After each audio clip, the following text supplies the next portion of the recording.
কারিগরি শিক্ষা বোর্ড থেকে প্রকাশিত এসএসসি ভোকেশনাল শিক্ষাক্রমের নবম শ্রেণীর সমাপনী পরীক্ষার গণিত সংক্ষিপ্ত সিলেবাস, বিষয় কোড 41913। গণিত হবে 100 নম্বরের মূল্যায়ন, তার মধ্যে 40 নম্বর হবে ধারাবাহিক মূল্যায়ন এবং 60 নম্বর হবে চূড়ান্ত মূল্যায়ন। ধারাবাহিক মূল্যায়ন 40 নম্বর কিভাবে হবে? বর্ষমধ্য পরীক্ষা হবে 20 নম্বর।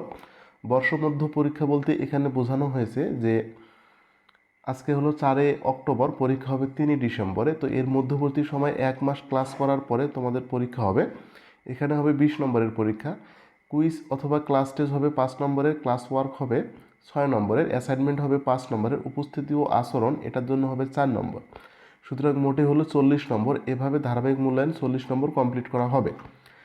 চূড়ান্ত মূল্যায়ন হবে 60 নম্বরের, সময় 3 ঘন্টা, পূর্ণমান 60 নম্বরের। এখন প্রশ্ন কয়টা হবে? প্রত্যেক জীবনের সেট থেকে একটি প্রশ্ন হবে, অনুক্রম ও ধারা থেকে 2টি প্রশ্ন হবে, লগারিদমের ধারণা ও প্রয়োগ থেকে 2টা প্রশ্ন হবে, প্রকৃতি ও প্রযুক্তিতে বহুপতি রাশি 3টা প্রশ্ন হবে এখান থেকে, বাস্তব সমস্যার সমাধানে সহ সমীকরণ এখান থেকে 2টা প্রশ্ন হবে। তো এখান থেকে মোটে হলো প্রশ্ন হবে 10টা, উত্তর দিতে হবে 60টা, মানে 4 7 28 নম্বর হয়ে গেল। পরিমাপের ত্রিকোণমিতি ও কৌণিক দূরত্ব পরিমাপ এখান থেকে হবে 6টা প্রশ্ন, 3টা করে, উত্তর দিতে হবে 4টা, 4 চোখ 16 নম্বর। সুষম ও যৌগিক ঘনবস্তুর পরিমাপ এখান থেকে 3টা প্রশ্ন হবে, উত্তর দিতে হবে 2টা, নাম্বার থাকবে 4 দুগুণে 8 নাম্বার। বিস্তার পরিমাপ থেকে 3টা প্রশ্ন হবে, উত্তর দিতে হবে 2টা, নাম্বার থাকবে 4 দুগুণে 8 নাম্বার। প্রতি প্রশ্নের জন্য 4 নাম্বার করে বরাদ্দ। সুতরাং এই গেল আমাদের 60 নম্বরের মান বন্টন।